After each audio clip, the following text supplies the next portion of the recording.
I have lost count of the number of people who started really fast, empty their tank so early in the run. More often than not, by the third round and fourth round comes around, right, a lot of them, instead of running, they will be doing catwalking, okay, which means that today I shall talk about the top 7 mistakes people make in an IPPT test. So the IPPT test, a fitness test that every man have to take every single year. If you pass, you might get some rewards. If you fail, you will need to go for remedial training. For those who don't know, IPPT test consists of 3 main stations: the push-ups, the sit-ups, and the 2.4 kilometer run. So for myself, I'm very proud to be able to progress from failing IPPT time and time again to being able to eventually achieve silver, then gold after so many years. Having attended the IPPT test for so many times, right, I have observed so many mistakes, right, I would like to point out in this video so that you, when during the test, right, you will not be the one that make them. So before I begin, my name is Runner Cow and I love to do running related content. And if you like this type of content, remember to subscribe, ring the bell to receive notified updates from me. So here we go. These are the 7 worst mistakes that I saw people make in an IPPT test. So firstly, I'll talk about push-ups. Number 1, you did not tuck in your shirt enough. So the reason why I talk about this particular simple mistake of tucking in shirt, because nowadays, right, as you know, as compared to the past, now everything is automated. So the machine can be a little bit sensitive, more sensitive than me. Okay, so if your shirt, right, when you are doing push-up, your shirt come loose, is very loose, and it happened to touch the bottom of the machine, so the machine might determine you as ended the test because you already landed on the floor. So the machine may assume that your shirt is your whole body, you already landed on the floor, and will end the test automatically and will count the last count of reps that you have done prior to your shirt touching the machine. So despite yourself already doing like 20 and approaching, you know you are able to do 50 to 60 push-ups. But once this particular thing happens, and if the machine that you are doing is very sensitive, the test might be over just like that. So you do not want that, do you? So you might think this is an unfortunate incident and it is no fault of your own, and you might be allowed to go and retry again, but you need to remember, after you've already done the first set of 18 to 20, you might not have the energy to being able to achieve the particular goal that you're trying to achieve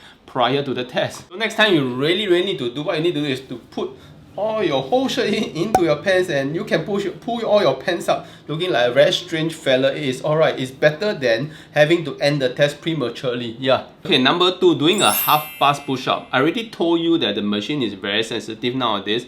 Not just sensitive, it is very smart. So if you do a push-up, maybe your chest did not go low enough or you did not fully extend your arm. Nowadays, I would say the machine is really clever to be able to detect all this. And there is once, right, where I do more than 50 plus push-ups, but ended up, right, the machine only counted as 43, and I end up wasting my effort where I could have spent the effort on doing 4 to 5 more proper full push-ups. And I understand that you are not trying to outsmart the machine, but because we are really tired after doing a lot of push-ups, you are doing a lot of half-pass push-up unconsciously. So we need to train ourselves, right, to really do a proper push-up by always constantly practicing fully extending your arm, going all the way down, and doing a lot of proper regime time and time again until you consciously knowing that this is a proper push-up and really fully extend, not to do any half pass at the time of taking the test. This is very important because you do not want your effort to go to waste. So now I shall talk about sit-up. So number 3 is not pulling the sit-up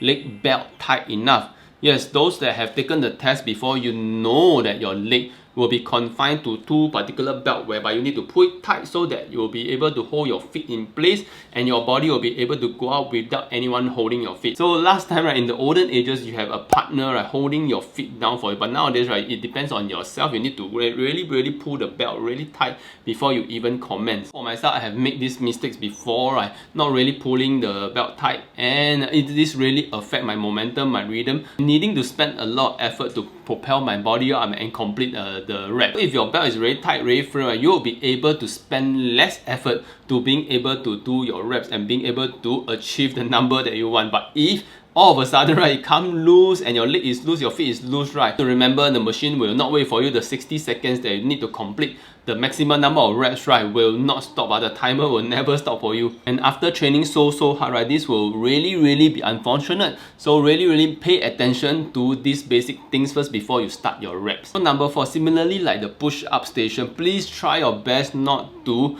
do a half-pass sit-up. go all the way up. Make sure your elbow touch the knee, okay, go all the way up so that the machine will be able to count 1 and continue to count, because I have a lot of times, right? Sometimes it's due to being over fatigued. I forget to go all the way up. I go half past and the machine does not count as 1 or 2 or 3, so it wasted a lot of my effort. Sometimes unconsciously we do our sit-ups in an improper way that the machine will not be able to capture, and if it's not able to capture, it will not count and your points will suffer, I would say. Done with sit-up and push-up, so now I shall talk about the station I love the most, which is of course the 2.4 running. 2.4 run, yes. So now we are at mistakes number 5. Not training for your run and expect a miracle. So miracle might happen for short distances like 100 meter, 200 meter or 400 meters, but don't expect a miracle for 2.4 kilometer. If you don't train, definitely you will not be able to achieve a good timing. Regardless of what other people say, right, on that particular day, there's a lot of adrenaline with so many people around you. You had the atmosphere to be able to perform way above your peak and being able to run and get a good timing and really speed past everyone. So as long as you have someone to pace you, follow the person that's really fast, just stay behind him and stick it out all the way, and you'll be able to get a good score. I can 100% guarantee you that it will not happen unless you are genetically supreme. Please go and train first. Train a few weeks, at least days before your run, before you even go and attempt the test. If not, you will suffer. You will really depending like a wild dog, and miracle will still not happen. Don't suddenly expect to receive a lightning bolt of power and you suddenly have the stamina to outrun everybody. It's impossible, I can say. Okay, you have trained for your 2.4, you are very well trained, you are ready for the test, all pumped up, right? And you start your engine. So try to sprint at the start off in front of everybody like a hero and show people who's boss. I'm the boss, I'm the fastest among all of you. I have lost count of the number of people who started really fast, empty their tank so early in the run for the first or 2 rounds, right? More often than not, by the 3rd round and 4th round comes around, right, a lot of them, instead of running, they will be doing catwalking, okay, which means they have run out of all the energy, drain the energy too early in the 2.4 run, right? They are not able to run anymore. So yes, you might be well trained, but you need to implement some kind of race strategy, and one of the best race strategy is always to start comfortably, start at your targeted pace or maybe slightly slower than your targeted pace, and slowly work your way up to becoming faster and faster as your heart rate goes up, because your body really need time to adapt to the particular intensity you are trying to put it throughout the 6 rounds of run that you're gonna go through. So for myself, during my 2.4 run, right, more often than not, I always start among the pack at the back. I can always predict what will eventually happen. So those that always start out early flying, right, more often than not, they will end up at the back. And for myself, right, because of the strategy I use, I always start out conservatively, and for the past few tests, right, I always manage to finish among the top 5 or top 6. So it always feels better to overtake people at the end of the run than people overtaking you, because it can be really demoralizing. So don't start like a hero and end up with 0. So mistake number 7, please do not run in the outer lane. As you know by now, IPPT 2.4 kilometer test, you need to run 6 loops of 400 meters, and they don't really control which